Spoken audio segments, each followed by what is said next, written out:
जय माता दी। प्रिय भक्तों, सभी के जीवन में आज का दिन मंगलमय हो। मैं हूँ लक्ष्मी शर्मा और आप सुन रहे हैं लक्ष्मी शर्मा की कहानियाँ। आइए कुछ क्षण अपने मन को शांत करें, भीतर बसे दिव्य प्रकाश को महसूस करें और श्रद्धा से जुड़ जाए उस परम शक्ति से जो हमारे दुख हरते हैं और सुख को बढ़ाते हैं। तो भक्ति तब फल देती है जब हृदय पूर्ण समर्पित हो। तो आइए ईश्वर का स्मरण करते हुए आज की पावन कथा आरंभ करते हैं। भक्तों, आज सुनिए गीता जयंती विशेष श्रीमद् भागवत गीता पाठ के यह 4 अध्याय। और आज मोक्षदा एकादशी का पावन व्रत भी है। आप सभी को गीता जयंती और मोक्षदा एकादशी की हार्दिक शुभकामनाएं। तो आइए शुभारंभ करते हैं भगवत गीता पाठ के इन 4 अध्यायों का पवित्र श्रवण। हरे कृष्णा। श्रीमद् भागवत गीता पाठ पहला अध्याय, श्री कृष्ण अर्जुन संवाद। जब कौरव और पांडव महाभारत के युद्ध को चले तब राजा धृतराष्ट्र ने कहा, मैं भी युद्ध देखने चलूंगा। तब श्री वेद व्यास जी बोले, हे राजन, नेत्रों के बिना कैसे देखोगे? राजा धृतराष्ट्र ने कहा, हे प्रभु जी, देखूंगा नहीं तो श्रवण तो करूंगा। तब व्यास जी बोले, हे राजन, तेरा सारथी संजय जो कुछ महाभारत के युद्ध की लीला कुरुक्षेत्र में होगी सो तुझे यहाँ बैठ ही श्रवण कराएगा। वेद व्यास जी के मुख से यह वचन सुन संजय ने विनय करी, हे प्रभु, यहाँ हस्तिनापुर में कुरुक्षेत्र की लीला में कैसे जानूंगा तथा राजा से किस भांति कहूंगा। तब व्यास जी ने प्रसन्न होकर संजय से कहा, हे संजय, मेरी कृपा से तुझे यहाँ से ही दिखाई देगा। व्यास जी के इतना कहते ही संजय की दृष्टि दिव्य हो गई और बुद्धि भी उनकी दिव्य हो गई। अब आगे महाभारत का कौतुक कहते हैं, सुनो। 7 अक्षौहिणी सेना पांडव की और 11 अक्षौहिणी सेना कौरव की, यह दोनों सेनाएं कुरुक्षेत्र में जब एकत्र हुई तब धृतराष्ट्र ने पूछा, हे संजय, धर्म के क्षेत्र में युद्ध की इच्छा से एकत्रित हुए मेरे और पांडु के पुत्रों ने क्या किया?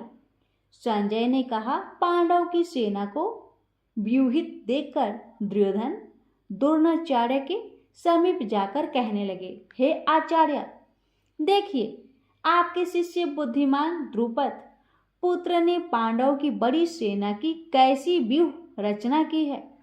इस सेना में अर्जुन, भीम, बड़े बड़े धनुर्धारी वीर, युगधान, विराट, महारथी, द्रुपद, धृतराष्ट्र, चेकितान, बलवान, पुरोजित, कुंती भोज, नरों में श्रेष्ठ सभ्य, पराक्रमी युद्धामनु, बलवान उत्मौजा, अभिमन्यु व द्रौपदी के 5 पुत्र सबके सब महारथी हैं।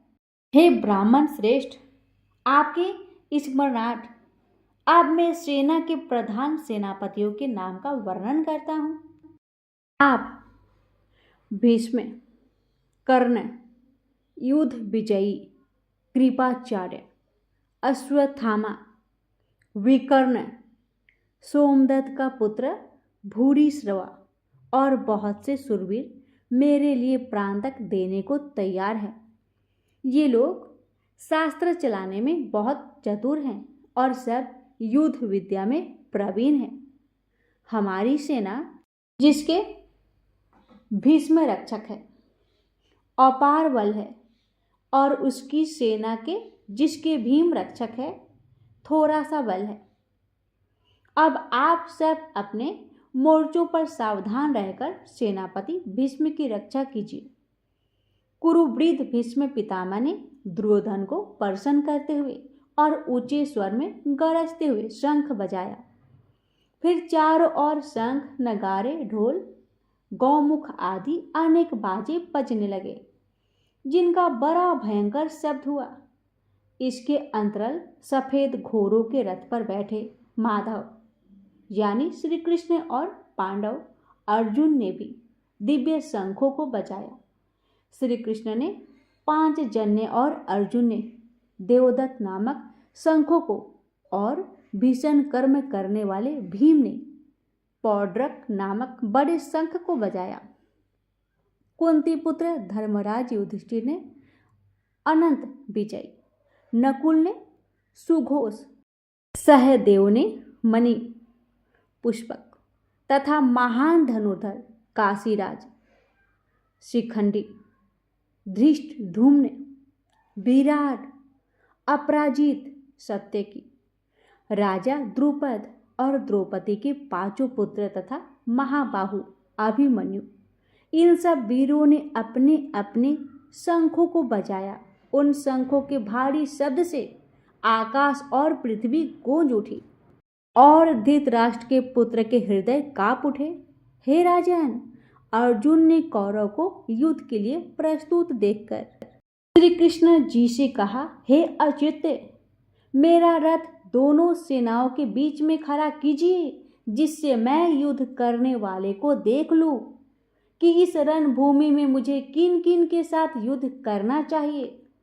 दुर्बुद्धि दुर्योधन से प्रीति करने वाले जो संग्राम के लिए यहाँ एकत्रित हुए हैं, उनको देख सकूं।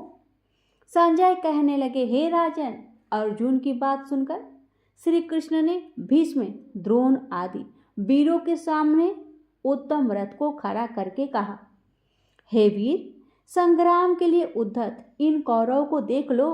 अर्जुन ने चाचा, बाबा, गुरु, मामा, भाई, पौत्र, ससुर और सज्जनों को शास्त्रों से सुसज्जित खड़े देखा और उसने इन दोनों सेनाओं में अपने ही सब बांधव को खड़ा देखकर परम दयाद्र हो अत्यंत खेद के साथ यह वचन कहे, हे कृष्ण, संग्राम की इच्छा से आए इन अपने बंधुओं को देख मेरे अंग ढीले हो रहे हैं और मुख सूखा जा रहा है। मेरा शरीर व्याकुल हो रहा है, रोमांच खड़े होते हैं, गांडीव हाथ से गिरा जाता है, त्वचा जली जा रही है। हे केशव, मुझ में खड़े रहने की सामर्थ्य नहीं है। मेरा मन चक्कर खा रहा है और सब लक्षण में उल्टे दिख रहा हूं और संग्राम में स्वजनों का वध करके कोई लाभ भी नहीं होगा। और हे कृष्ण, मैं जीत कर राज्य व सुख भी नहीं चाहता हूँ। हे प्रभु, हमको राज्य भोग और जीवन से क्या काम है, क्योंकि जिनके लिए राज्य भोग और सुख की इच्छा की जाती है वे सब संग्राम में प्राण और धन की ममता छोड़ मरने को तैयार है। और आचार्य, पिता, पुत्र, पितामह, मामा, ससुर, पौत्र, साले और संबंधी ये सब मुझे मारे तो भी हे मधुसूदन, मैं इन्हें मारने की इच्छा नहीं करूँगा। हे जनार्दन, त्रिलोकी के राज्य के लिए भी मैं इन्हें मारने की इच्छा नहीं करूँगा। हे जनार्दन, त्रिलोकी के राज्य के लिए भी मैं इन्हें नहीं मारना चाहता। फिर इस पृथ्वी के लिए तो कहना ही क्या। हे जनार्दन, धृतराष्ट्र के पुत्रों को मारकर हमारा क्या होगा? इन आताइयों का वध करने से पाप ही होगा। इसलिए हमें अपने भाई धृतराष्ट्र के पुत्रों को मारना अनुचित है। हे माधव, वे स्वजन को मारकर क्या हम सुखी रह सकते हैं? सब लोभ के वशीभूत है और कुछ के नाश करने तथा मित्र द्रोह करने में पाप को नहीं देखते। कुल नाश को जानते हुए भी हमको इस पातक से क्यों नहीं दूर रहना चाहिए? कुल का नाश होने से कुल के प्राचीन धर्म नष्ट हो जाते हैं। फिर धर्म में नाश होने से कुल में पाप बढ़ता है। हे श्री कृष्ण, पाप से कुल की स्त्रियां व्यभिचारिणी हो जाती है, जिनसे वर्ण संकर संतान उत्पन्न होती है। वह वर्ण संकर जिन पुरुषों ने कुल को नष्ट किया है, उनको तथा उस कुल को नरक में पहुंचाते हैं। क्योंकि श्राद्ध तर्पण आदि बंद हो जाते हैं। वर्ण संकर बनाने वाले दोषों से कुल ध्वंसकों की जाति धर्म और कुल धर्म निरंतर नाश हो जाते हैं। हे जनार्दन, मैंने बारंबार सुना है कि कुल धर्म नष्ट होने से निश्चय नरकवास करना होता है। हाय, हम बड़ा पातक करने को तैयार है जो राज्य सुख के लाभ से अपने स्वजन को ही मारने की कोशिश कर रहे हैं। मुझे शस्त्र रहित एवं उपायहीन को रणभूमि में बांधकर डाल दे तो मेरा बहुत कल्याण हो।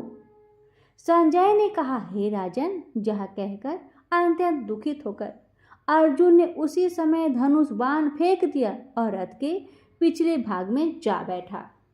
तो भक्तों, इस प्रकार उपनिषद, ब्रह्म विद्या तथा योग शास्त्र रूप श्रीमद् भागवत गीता के श्री कृष्ण अर्जुन संवाद में धर्म कर्म युद्ध योग नाम का पहला अध्याय संपूर्ण हुआ।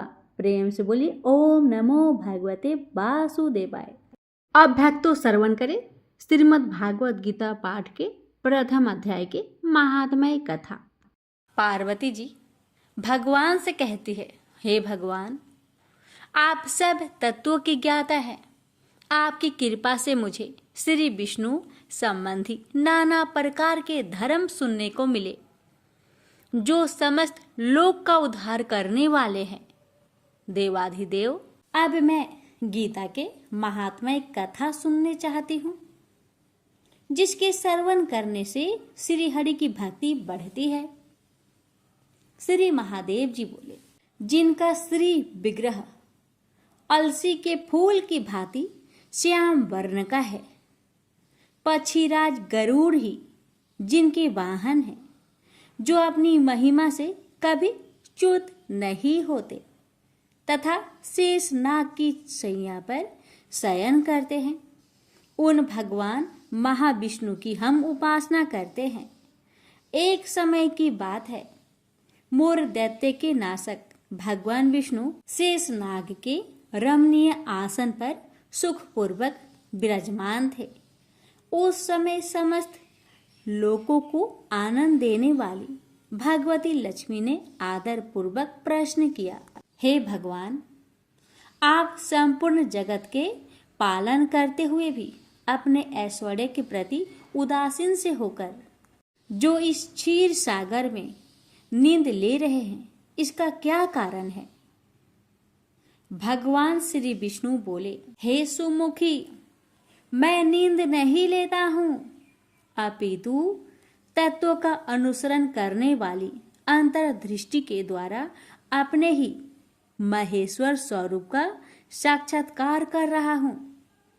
यह वही तेज है जिसका योगी पुरुष कुशाग्र बुद्धि के द्वारा अपने अंतकरण में दर्शन करते हैं तथा जिसे मीमांसक विद्वान वेदों का सार तत्व निश्चित करते हैं।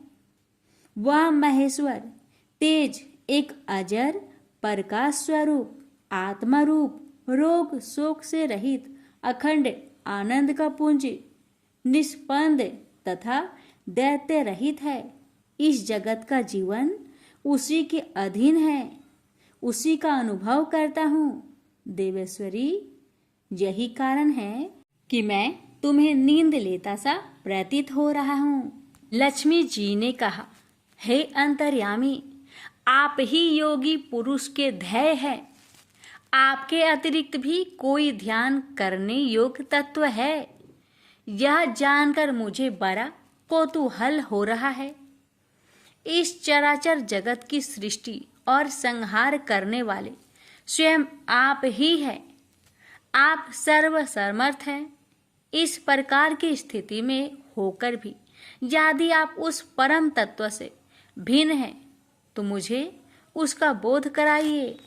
श्री भगवान बोले, प्रिय, आत्मा का स्वरूप दैत्य और अदैत्य से पृथक भाव और अभाव से मुक्त तथा आदि और अंत से रहित है।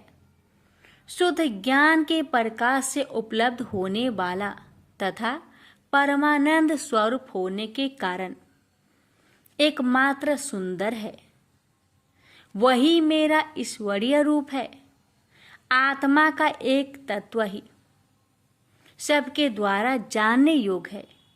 गीता शास्त्र में इसी का प्रतिपादन हुआ है। अमित तेजस्वी भगवान विष्णु के ये वचन सुनकर लक्ष्मी देवी ने शंका उपस्थित करते हुए कहा, भगवान, यदि आपका स्वरूप स्वयं परम आनंदमयी और मन वाणी की पहुंच के बाहर है, तो गीता कैसे उसका बोध कराती है? मेरे इस संदेह का निवारण कीजिए। श्री भगवान बोले, हे सुंदरी, सुनो, मैं गीता में अपनी स्थिति का वर्णन करता हूँ। क्रमशः 5 अध्यायों को तुम 5 मुख जानो, 10 अध्यायों को 10 भुजाएं समझो तथा 1 अध्याय को उदर और 2 अध्याय को दोनों चरण कमल जानो। इस प्रकार यह 18 अध्यायों की बंडमयी ईश्वरीय मूर्ति ही समझनी चाहिए। यह ज्ञान मात्र से ही महान पातकों का नाश करने वाली है। जो उत्तम बुद्धि वाला पुरुष गीता के 1 या आधे अध्याय का अथवा 1 आधे या चौथाई श्लोक का भी प्रतिदिन अभ्यास करता है, वह सुशर्मा के समान मुक्त हो जाता है। अब लक्ष्मी जी ने फिर से पूछा, हे भगवान, ये सुशर्मा कौन है? किस जाति का है और किस कारण से उसकी मुक्ति हुई? बताइए प्रभु। श्री भगवान बोले, प्रिय, सुशर्मा बड़ी खोटी बुद्धि का मनुष्य था और पापियों का तो वह शिरोमणि ही था। उसका जन्म वैदिक ज्ञान से शून्य और क्रूरतापूर्ण कर्म करने वाले ब्राह्मणों के कुल में हुआ था। वह न ध्यान करता था, न जप, न होम करता था, न अतिथियों का सत्कार। वह मूर्ख होने के कारण सदा विषयों के सेवन में ही लगा रहता था। हल जोतता और पत्ते बेचकर जीविका चलाता था। उसे मदिरा पीने का व्यसन था तथा वह मांस भी खाया करता था। इस प्रकार उसने अपने जीवन का दीर्घकाल व्यतीत कर दिया। एक दिन मूर्ख बुद्धि सुशर्मा पत्ते लाने के लिए किसी ऋषि की वाटिका में घूम रहा था। इसी बीच में काल रूपधारी काले सांप ने उसे डस लिया। सुशर्मा की मृत्यु हो गई। तदंतर वह अनेक नरकों में जा पहुंचा। वहां की यातनाएं भोगकर मृत्यु लोक में लौट आया और वहां बोझ ढोने वाला बैल हुआ। उस समय किसी पंगु ने अपने जीवन को आराम से व्यतीत करने के लिए उसे खरीद लिया। बैल ने अपनी पीठ पर पंगु का भार ढोते हुए बड़े कष्ट से 7-8 वर्ष बिताए। एक दिन पंगु ने किसी ऊंचे स्थान पर बहुत देर तक बड़ी तेजी के साथ उस बैल को घुमाया। इससे वह थककर बड़े वेग से पृथ्वी पर गिरा और मूर्छित हो गया। उस समय वहां कौतूहलवश आकृष्ट हो बहुत से लोग एकत्रित हो गए। उस जन समुदाय में से किसी पुण्य आत्मा व्यक्ति ने उस बैल का कल्याण करने के लिए उसे अपना पुण्य दान किया। तत्पश्चात कुछ दूसरे लोग ने भी अपने अपने पुण्य को याद करके उन्हें उसके लिए दान किया। उस भीड़ में एक वेश्या भी खड़ी थी। उसने अपने पुण्य का पता नहीं था, तो भी उसने लोगों की देखा देखी उस बैल के लिए कुछ पुण्य त्याग किया। तदंतर यमराज के दूत उस मरे हुए प्राणी को पहले यमपुरी में ले गए। वहां यह विचार कर कि यह वेश्या के दिए हुए पुण्य से पुण्यवान हो गया है, उसे छोड़ दिया गया। फिर वह भूलोक में आकर उत्तम कुल और शील वाले ब्राह्मण के घर में उत्पन्न हुआ। उस समय भी उसे अपने पूर्व जन्म की बातों का स्मरण बना रहा। बहुत दिनों के बाद अपने अज्ञान को दूर करने वाले कल्याण तत्व का जिज्ञासु होकर वह उस वैश्या के पास गया और उसके दान की बात बतलाते हुए उसने पूछा, तुमने ऐसा कौन सा पुण्य दान किया था? तब वैश्या ने उत्तर दिया, वह पिंजरे में बैठा हुआ तोता प्रतिदिन कुछ पढ़ता है, उससे मेरा अंतकरण पवित्र हो गया। उसी का पुण्य मैंने तुम्हारे लिए दान किया था। इसके बाद उन दोनों ने तोते से पूछा। तब उस तोते ने अपने पूर्व जन्म का स्मरण करके प्राचीन इतिहास कहना आरंभ किया। तोता बोला, पूर्व जन्म में मैं विद्वान होकर भी विद्वता के अभिमान से मोहित रहता था। मेरा राग देश इतना बढ़ गया था कि मैं गुणवान विद्वानों के प्रति भी ईर्ष्या भाव रखने लगा। फिर समयानुसार मेरी मृत्यु हो गई और मैं अनेकों घृणित लोकों में भटकता फिरा। उसके बाद इस लोक में आया। सद्गुरु की अत्यंत निंदा करने के कारण तोते के कुल में मेरा जन्म हुआ। पापी होने के कारण छोटी अवस्था में ही मेरे माता पिता से वियोग हो गया। एक दिन मैं ग्रीष्म ऋतु में तपे मार्ग पर खड़ा था। वहां से कुछ श्रेष्ठ मुनि मुझे उठा लाए और महात्माओं के आश्रय में आश्रम के भीतर एक पिंजरे में उन्होंने मुझे डाल दिया।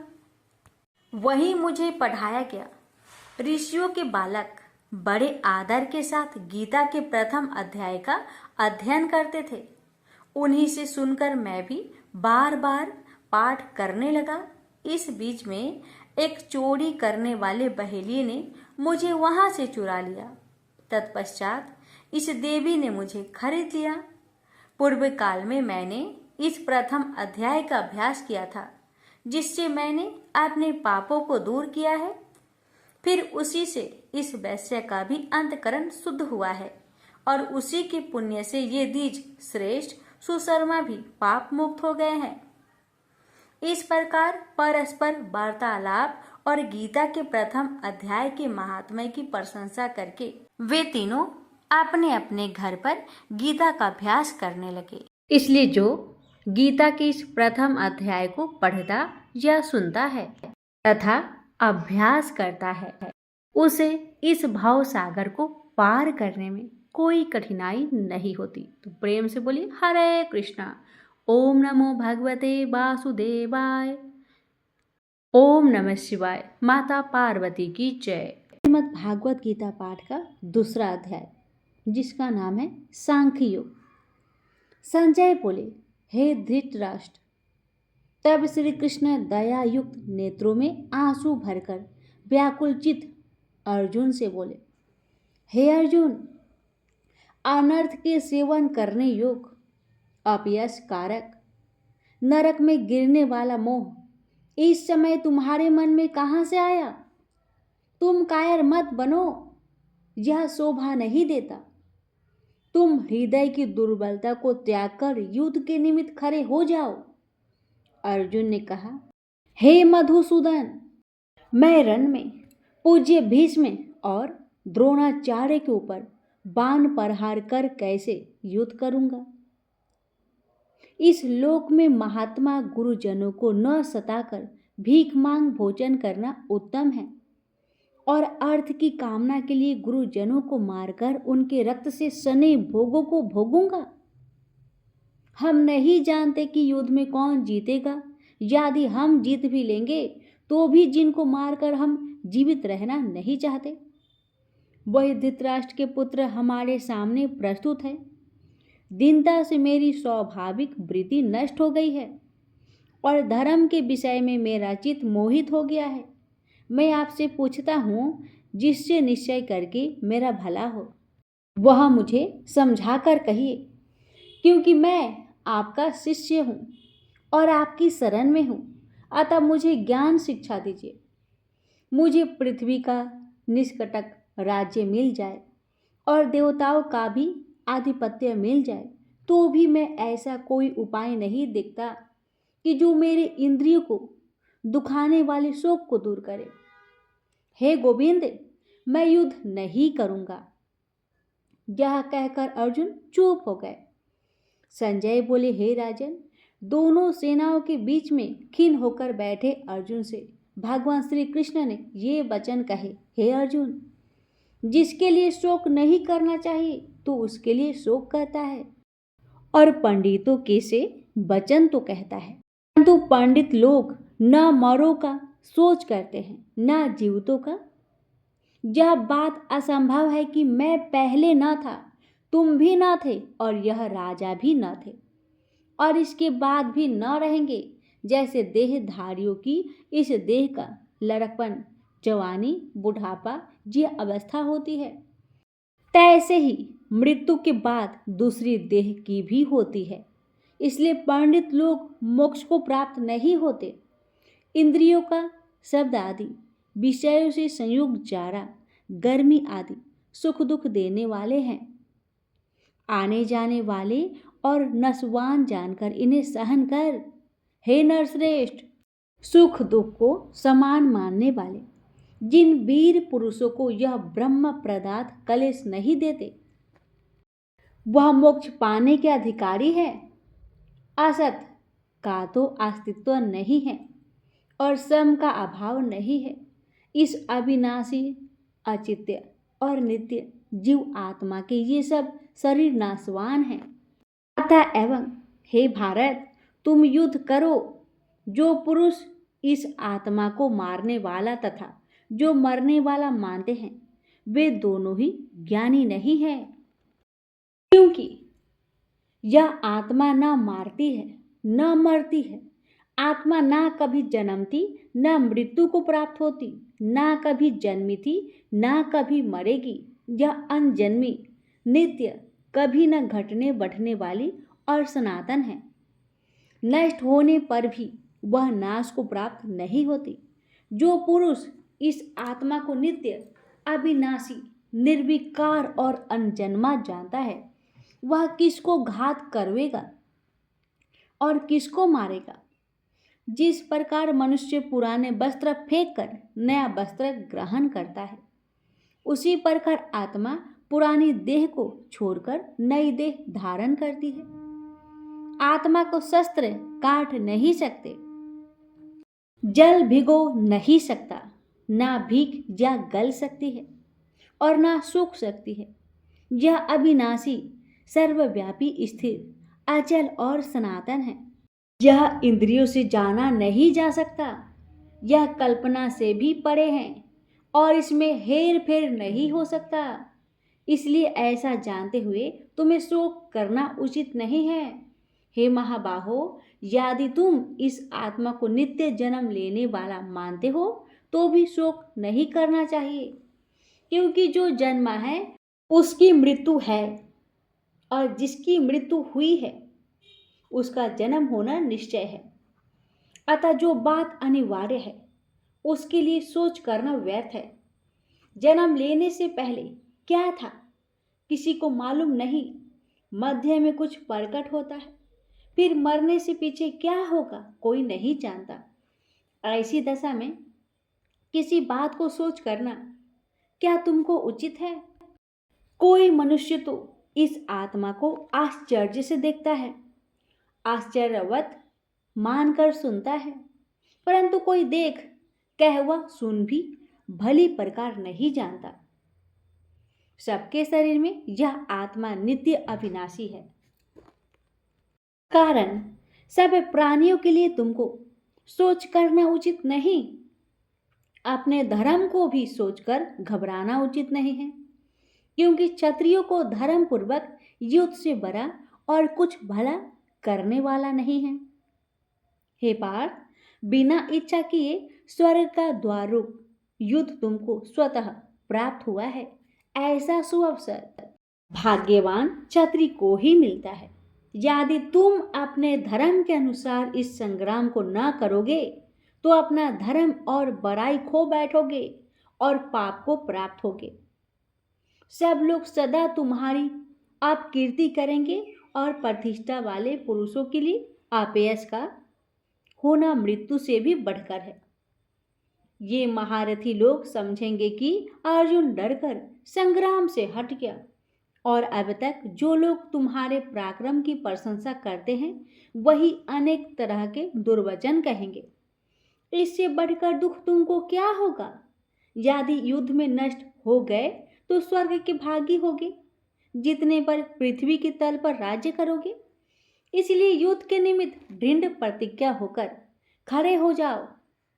सुख दुख, लाभ हानि, जय पराजय, इन सबको समान समझकर युद्ध के लिए तैयार हो जाओ। ऐसा करने से तुम पाप को प्राप्त नहीं होगे। हे पार्थ, यह ज्ञान उपदेश ज्ञान योग के विषय में तुमसे कहा गया। अब निष्काम कर्म योग के विषय में सुनो। जिस ज्ञान को पाकर कर्म बंधन से तेरी मुक्ति होगी। कर्मयोग मार्ग में एक बार प्रारंभ किए कर्म का नाश नहीं होता, और विघ्न पड़ने पर भी शुभ फल तथा इस कर्म का केवल प्रारंभ ही संसार के मध्य से छोड़कर पूर्ण ब्रह्म प्राप्त कराता है। निश्चय करने वाली बुद्धि इस निष्काम कर्म में एक ही है, और कामना वाले पुरुष की बुद्धि एकाग्र नहीं रहती। हे अर्जुन, अज्ञानी उस पुष्पिता वाणी को ही स्वर्ग सुख से बढ़कर कुछ नहीं समझते। स्वर्ग सुख को ही जो उत्तम पुरुषार्थ समझते हैं, उनको कामनाओं से चित्त व्याकुल होने के कारण निश्चयात्मक बुद्धि से मोक्ष साधना उत्पन्न होती है। कारण कि उनका चित्त भोग आदि में सदैव निमग्न रहता है। जिन मनुष्यों का चित्त इस प्रकार मोह में लिप्त है और जिनकी आसक्ति भोग विलास और ऐश्वर्य में है, ऐसे पुरुष के अंतकरण में निश्चयात्मक बुद्धि नहीं होती। हे अर्जुन, वेद त्रिगुणात्मक सकाम है, तुम निष्काम हो जाओ। सुख दुख को समान जानकर नित्य क्षेम आदि स्वार्थों में ना पड़कर धीरजवान और आत्मनिष्ठ हो। तुमको केवल कर्म करना चाहिए, तुम्हारी अधिकार में फल नहीं। तुम न तो फल की अभिलाषा में काम करो और न निकम्मे ही रहो। फल की आशा त्याग कर कर्म की सफलता असफलता को समान समझकर तुम योगस्थ होकर कर्म करो। फल इच्छा रखने वाले निष्कृष्ट होते हैं। निष्काम कर्म करने वाले पुरुष ईश्वर कृपा से इसी संसार में सुकृत तथा दुष्कृत इन दोनों का ही त्याग कर देता है। जो सब कर्मों में कल्याणकारक है, कर्म फल को त्याग कर ही बुद्धियुक्त ज्ञानी पुरुष जन्म बंधन से हटकर मोक्ष को पाते हैं।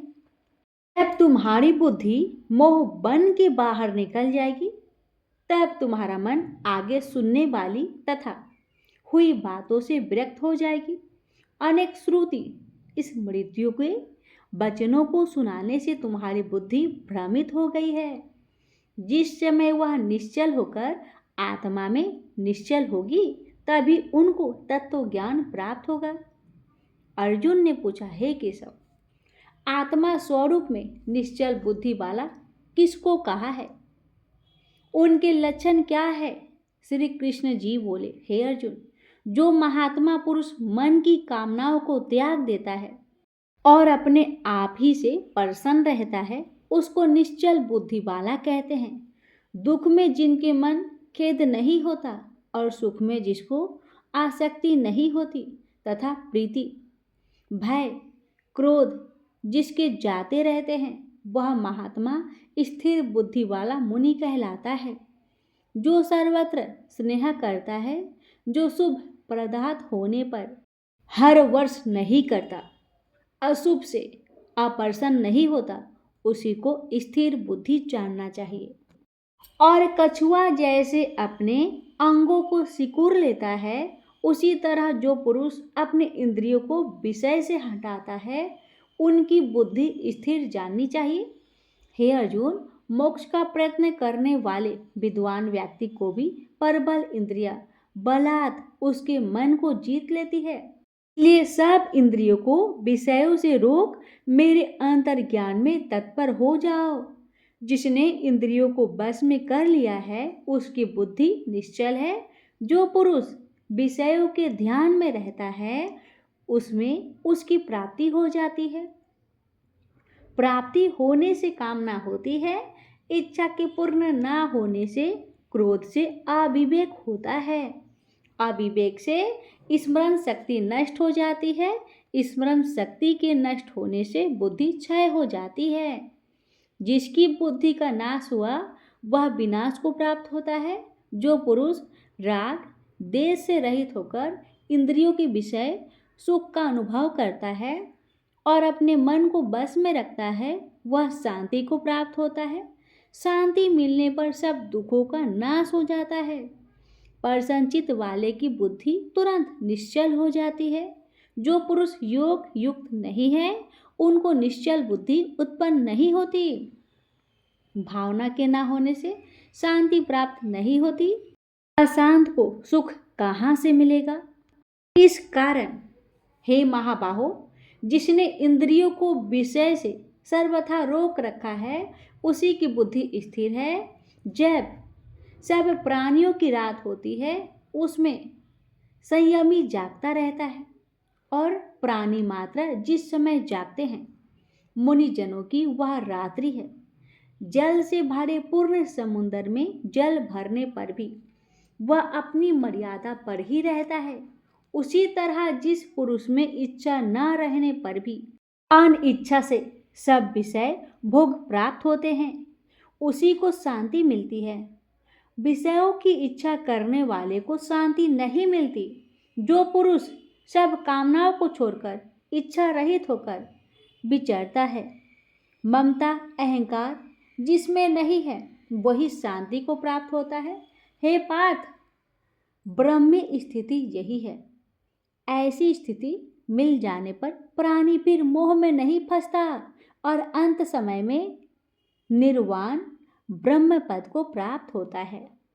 भक्तों, भागवत गीता पाठ की दूसरे अध्याय यहीं पर समाप्त हुआ।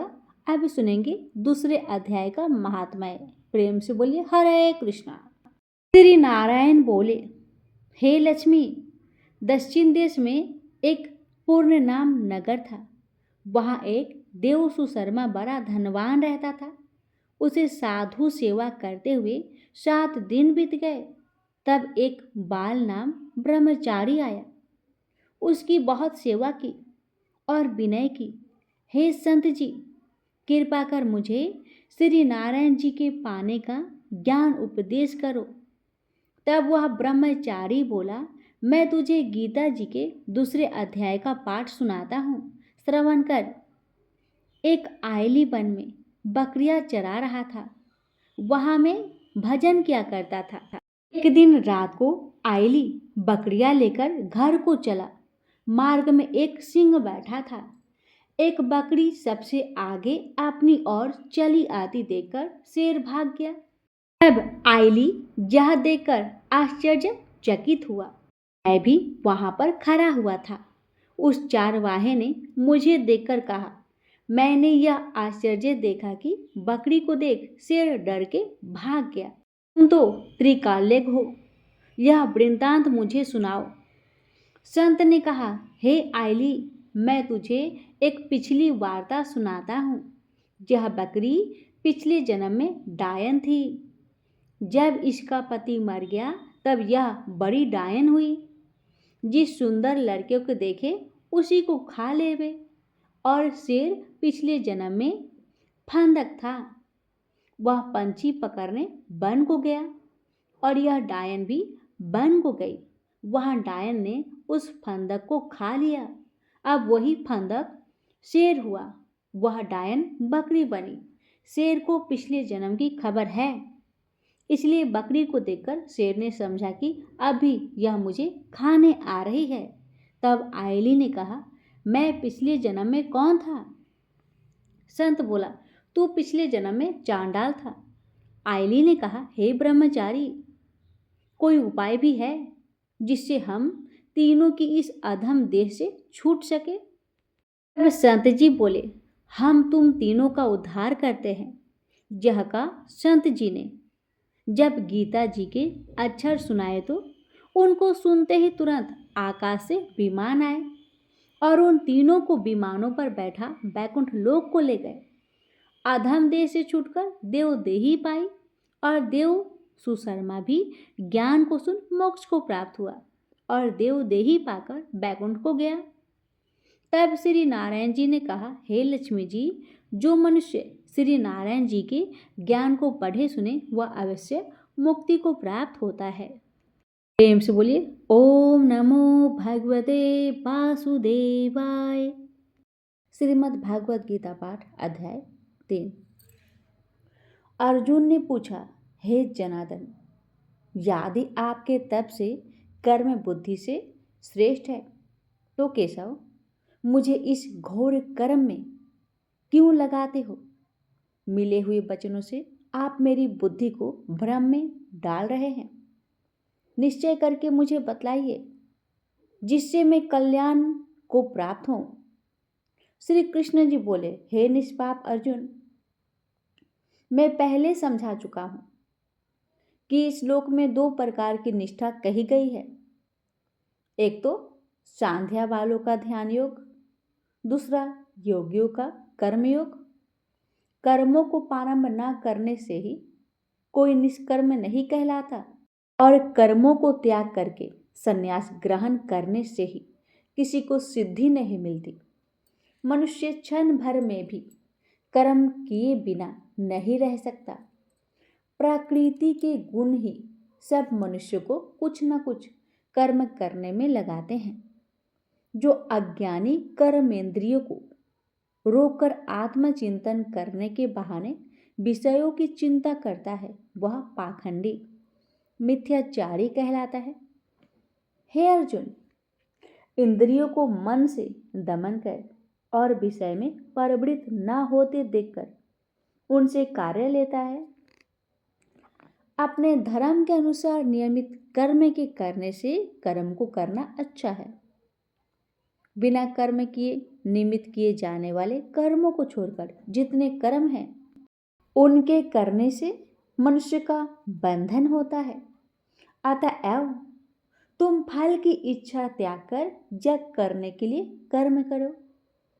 सृष्टि के आरंभ काल में ब्रह्मा जी ने यज्ञ सहित प्रजा को उत्पन्न कर प्रजा से कहा, यदि कर्म करके वृद्धि को प्राप्त होंगे यही कर्म तुम्हारे निमित्त कामधेनु होगी।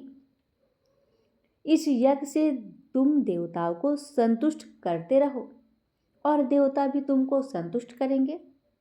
इस प्रकार परस्पर बर्ताव करते हुए तुम और देवता कल्याण को प्राप्त होगे। यज्ञ आदि कर्मों से प्रसन्न होकर देवता तुमको इच्छित सुख की सामग्रियां देंगे, परंतु उनके लिए हुए दान को जो बिना उनका भोग लगाए ग्रहण करता है वह चोर है। पंच महायज्ञ करके जो शेष बचा हुआ भोग ग्रहण करते हैं वे पापों से मुक्त हो जाते हैं और जो अपने निमित्त ही अन्न पकाते हैं वे पापी मनुष्य पाप को ही भक्षण करते हैं। अन्न से ही प्राणियों की उत्पत्ति होती है। अन्न मेघ से उत्पन्न होता है। मेघ यज्ञ द्वारा बरसता है और यज्ञ की उत्पत्ति कर्म से होती है। कर्म की उत्पत्ति ब्रह्मा से हुई है और ब्रह्म अक्षर परमात्मा से। इस कारण सदा पदार्थों में रहने वाला जो ब्रह्मा है वह सब योगों में प्रस्तुत है। हे पार्थ, इस प्रकार चलाए हुए कर्म चक्र के अनुसार जो नहीं चलता वह पापमयी है और उसका जीवन व्यर्थ है।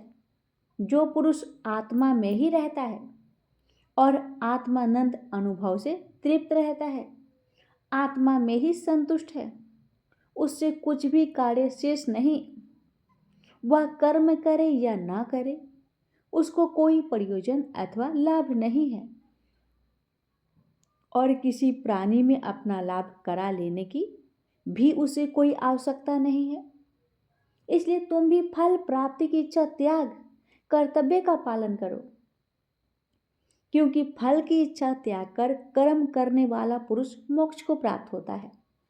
हे पार्थ, मुझको तीनों लोकों में भी कर्म शेष नहीं रहा और ना कोई अपर्याय वस्तु प्राप्त करनी है, फिर भी मैं कर्म करता हूँ। यदि हम ही आलस्य में आकर कर्मों को नहीं करेंगे तो अन्य मनुष्य भी हमारे ही पथ का अनुसरण करेंगे।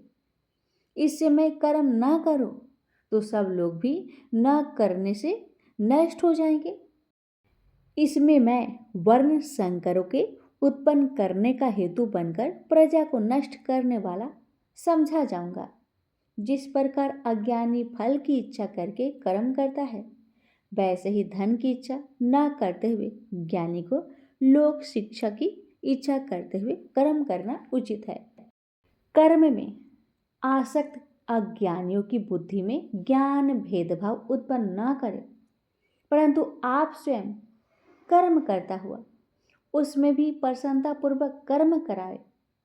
हे अर्जुन, सब कर्म प्रकृति के गुणों करके ही उत्पन्न होते हैं, परंतु जिनकी बुद्धि अहंकार से भ्रष्ट है, ऐसे मूर्ख लोग समझते हैं कि हम करता है, परंतु जो गुण और कर्म के विभाग का सच्चा तत्व जानता है, वह ज्ञानी पुरुष यह समझकर इसमें आसक्त नहीं होता कि गुणों का यह खेल आपस में हो रहा है।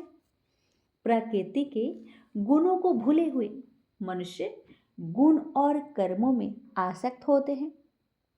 उन अल्पज्ञ मदों के ज्ञानी पुरुष कर्म मार्ग से चलायमान न करें। हे अर्जुन, आध्यात्म बुद्धि से तुम सब कर्मों को मुझ में अर्पण करके कर्म फलों की आशा ममता को छोड़कर संग्राम करो। जो पुरुष श्रद्धापूर्वक मेरे वचनों पर दृष्टि दोष न करके मेरे इस मत के अनुसार आचरण करते हैं, वे लोग कर्म बंधन से निश्चय मुक्त हो जाते हैं।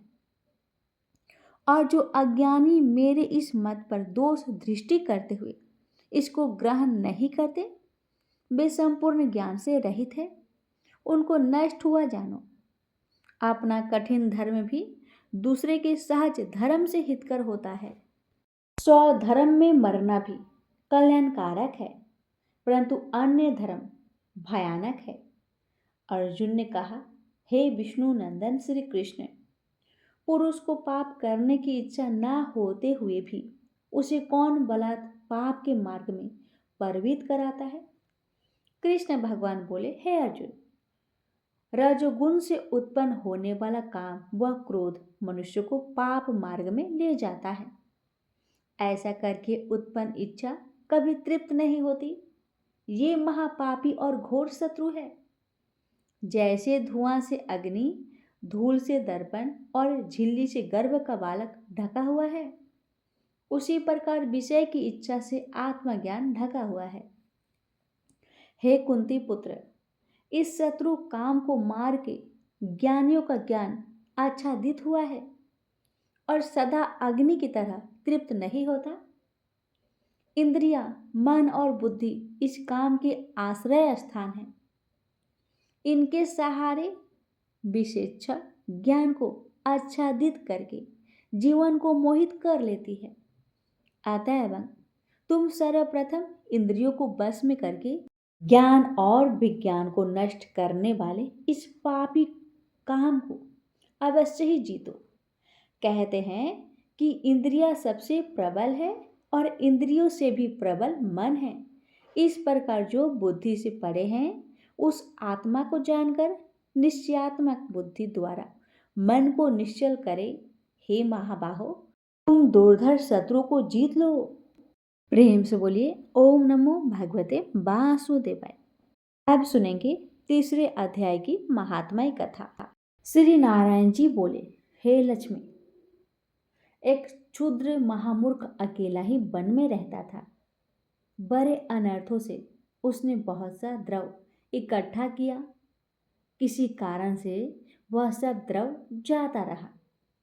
अब वह क्षुद्र बहुत चिंतित रहने लगा। किसी से पूछता कि ऐसा उपाय बताओ जिससे पृथ्वी में गरा धन मुझे मिले। किसी से पूछता कोई अंजन बताओ जिसे लगाने से पृथ्वी में गराधन दिखने लगे। तब किसी ने कहा, मांस मदिरा खाया पिया कर। तब वह खोटा कर्म करने लगा, चोरी करने लगा। एक दिन धन की लालसा कर चोरी करने गया, मार्ग में चोरों ने मार दिया। तदंतर उसने प्रेत की योनि पाई। उस प्रेत योनि में उसे बड़ा दुख हुआ। एक बट वृक्ष पर रात दिन चिल्लाया करता कि कोई ऐसा भी है जो इस अधम देह से छुड़ाए। कुछ समय बाद क्षुद्र की स्त्री से पुत्र जन्मा। जब उसका पुत्र बड़ा हुआ तो एक दिन अपनी माता से उसने पूछा, मेरे पिता क्या व्यापार करते थे और उनका देहांत किस प्रकार हुआ। तब उसकी माता ने कहा, बेटा, तेरे पिता के पास बहुत द्रव्य था, वह सब व्यर्थ ही जाता रहा।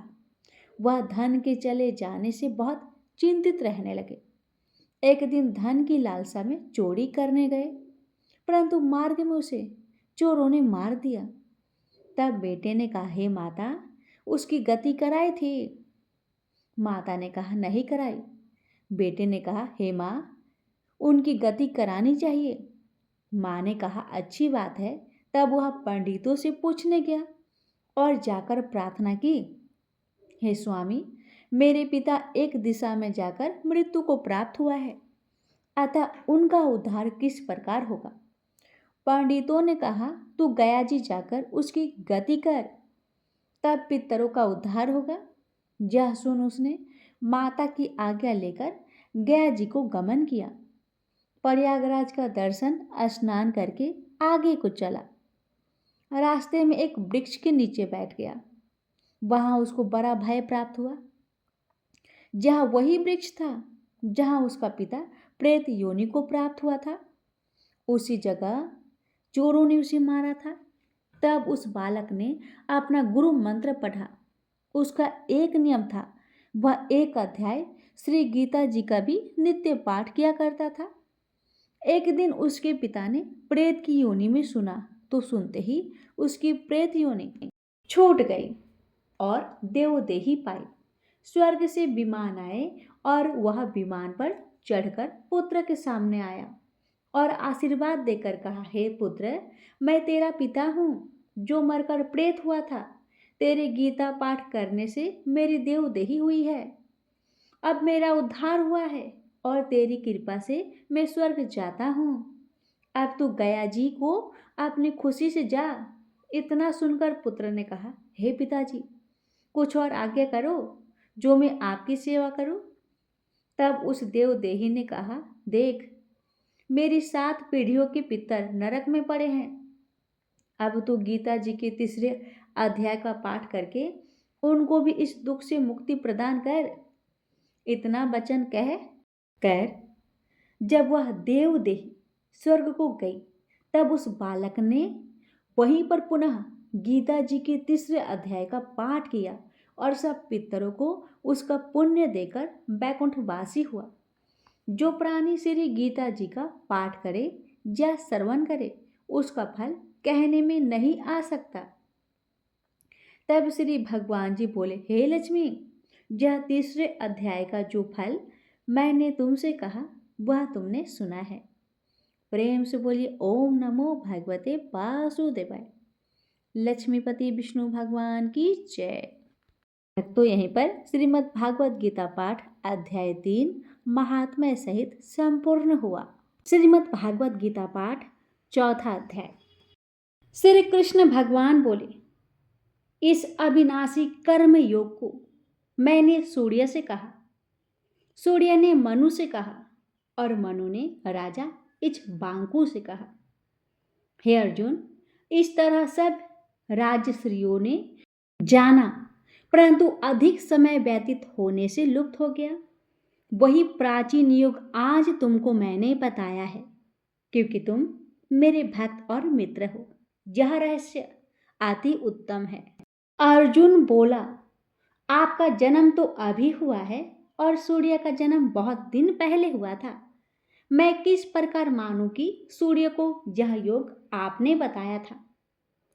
श्री कृष्ण भगवान बोले, हे अर्जुन, मेरे और तुम्हारे अनेक जन्म हो चुके हैं, लेकिन मुझे यह याद है और तुम भूल गए हो। मैं अनजन्मा, अविनाशी, संपूर्ण प्राणियों का स्वामी और अपनी प्रकृति से स्थित हूँ तथा अपनी माया से जन्मता हूँ। हे भारत, जब जब धर्म की हानि होती है और अधर्म की अधिकता होती है, तब तब ही मैं जन्म लेता हूँ। साधुओं की रक्षा, पापियों का विनाश और धर्म की स्थापना करने के लिए प्रत्येक युग में मैं जन्मता हूँ।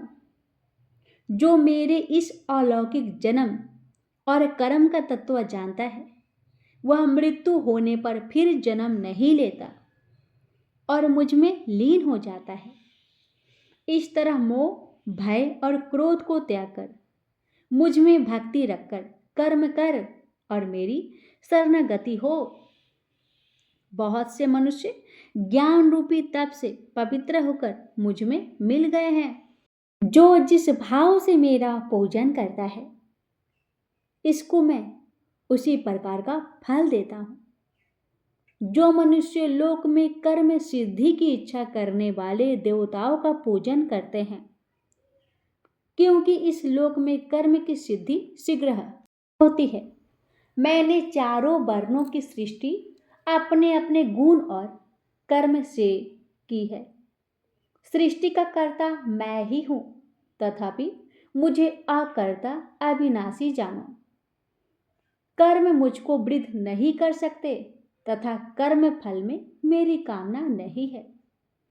इस प्रकार जो मुझको पहचानता है, कर्मों के बंधन में नहीं पड़ता।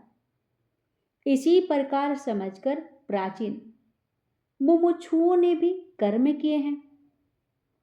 अतः पूर्व पुरुषों के पहले ही किए गए कर्मों को तू भी कर।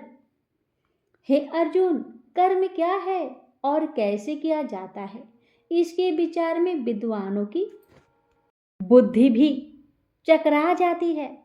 उस कर्म का वर्णन मैं तुमसे करूंगा, जिसके जानने से संसार के बंधन से छूटकर मोक्ष के भागी होगे। कर्म, विकर्म और अकर्म तीन का जानना आवश्यक है, क्योंकि कर्म की गति अति गंभीर है। जो कर्म में अकर्म देखता है, वही पुरुष बुद्धिमान है, वही योगी और समस्त कार्यों का करने वाला है। हे अर्जुन, जो कर्म करने में कोई कामना नहीं रखता है और जिसके समस्त कर्म ज्ञान रूपी अग्नि से भस्म निर्मल हो गए हैं, उसको ही पंडित कहते हैं। जो फल की आशा छोड़कर कर्म करता है और उनमें आसक्ति भी नहीं रखता तथा निराशय ही सदा संतुष्ट रहता है, ऐसे मनुष्य कर्मों में घिरा रहने पर भी मानो कुछ नहीं करता है। सब कामनाओं को त्याग मन और आत्मा को बस में कर संसारी पर पंचों से छूटकर केवल शरीर से काम करते हैं। वे भी कर्म बंधनों से संतापित नहीं होते। देव योग से जो कुछ मिल जाए उसी में जो संतुष्ट रहता है, जो हर्ष शोक आदि द्वंद्वों से मुक्त है तथा किसी से इच्छादेश नहीं करता, कर्म की सिद्धि या असिद्धि में भेद नहीं समझता, वह कर्म करता हुआ भी उससे नहीं बंधता। जो फल की इच्छा नहीं रखता, वही वासना से दूर हो गया है। ज्ञान में जिसका मन अचल है, जो यज्ञ के कर्म करता है, वे सब कर्म लुप्त हो जाते हैं। हवन करने का पदार्थ भी ब्रह्मा है, आहुति देने वाला भी ब्रह्मा है। इस प्रकार जिसकी वृद्धि में सब कर्म ज्ञानमयी है, उसी को ब्रह्मा प्राप्त होता है। कोई कोई कर्म योगी देवताओं की पूजा करते हैं और कोई कोई ज्ञानयोगी ब्रह्म रूप अग्नि में यज्ञ रूप से हवन कर परमात्मा का भजन करते हैं। कोई ऐसे हैं जो कि अपनी इंद्रियों को तथा सब कर्मों को संयम रूप अग्नि में होम देते हैं। और कोई कोई इंद्रियां रूप अग्नि में इंद्रियों के रूप शब्द आदि विषयों को होम देते हैं। कितने ही लोग इंद्रियों के सब कर्मों को और प्राणियों के कर्मों को आत्मा ज्ञान से प्रज्वलित आत्मा को संयम रूप अग्नि में होम देते हैं। कोई तो द्रव यज्ञ करते हैं, कोई तप यज्ञ करते हैं, कोई योग यज्ञ, कोई सौ साध्य और कोई ज्ञान रूप यज्ञ करते हैं। कोई प्राणायाम में तत्पर रहने वाले योगी प्राण वायु और अपान वायु का लय करते हैं। कोई आहार को निरंतर कम करते हुए प्राणों को शोधते हैं। ये सब यज्ञ वेता है और यज्ञ से ही इनके सब पाप नाश हो जाते हैं। जो यज्ञ में बचे हुए अमृत रूप अन्न को खाते हैं वे सनातन ब्रह्मा को प्राप्त होते हैं। हे अर्जुन, जो यज्ञ नहीं करते उनको लोक परलोक दोनों ही नहीं मिलते हैं। हे पार्थ, फल सहित सब कर्म ज्ञान में ही समाप्त हो जाते हैं। उसी ज्ञान यज्ञ का तत्वदर्शी और ज्ञानी लोग तुमको उपदेश करेंगे। इसलिए तुम उनकी सेवा करना और विनय पूर्वक प्रश्न करके ज्ञान यज्ञ जानना। इस ज्ञान का लाभ प्राप्त करके तुमको ऐसा मोह फिर नहीं होगा। इसी ज्ञान से समस्त प्राणियों को तुम अपने में और मुझ में भी देखोगे। यदि सब प्राणियों से भी अधिक पाप करने वाले हो तो भी ज्ञान रूपी नौका से ही सब पाप रूपी समुद्र को पार कर जाओगे। हे अर्जुन, जिस प्रकार प्रज्वलित अग्नि लकड़ी को जलाकर भस्म कर देती है, वैसे ही ज्ञान रूपी अग्नि सब कर्मों को भस्म कर डालती है। इस लोक में ज्ञान के समान पवित्र और कुछ भी नहीं है। यह ब्रह्म बहुत काल प्रयत्न कर्म योगी से सिद्धि हुए मनुष्य को स्वयं ही प्राप्त होता है। जो श्रद्धावान मनुष्य इंद्रियों को जीतकर ब्रह्म ज्ञान से लगा रहता है, वह ज्ञान को पाकर अल्प समय में शांति को पा जाता है। अज्ञानी, श्रद्धा रहित और जिनके मन में संदेह है, ऐसे जो पुरुष है वह नरक को जाते हैं। जिनके मन में सदा संदेह रहता है उनको यह लोक परलोक और सुख कुछ भी प्राप्त नहीं होता।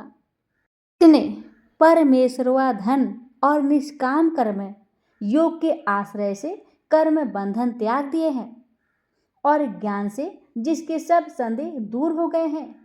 हे अर्जुन, उस आत्मज्ञानी पुरुष को कर्म का पाप पुण्य रूप बंधन में नहीं बांध सकता। अतः हे अर्जुन, अज्ञान से उत्पन्न हुए चित्त के इस संचय को ज्ञान रूपी तलवार से काटकर तुम मेरे बताए हुए कर्म योग को करने के लिए प्रस्तुत हो जाओ। प्रेम से बोलिए हरे कृष्णा। अब सुनेंगे चौथे अध्याय की महात्मय कथा। भगवान बोले, हे लक्ष्मी, जो पुरुष श्री गीता जी का पाठ करते हैं उनके स्पर्श मात्र से अधम देह छूटकर मुक्ति को प्राप्त होता है। लक्ष्मी जी ने पूछा, नारायण जी, श्री गीता जी के पाठ करने वाले को छूकर भी कोई जीव मुक्त हुआ है क्या? तब श्री भगवान ने कहा, हे लक्ष्मी, तुमको मुक्ति की एक पुरातन कथा सुनाता हूँ।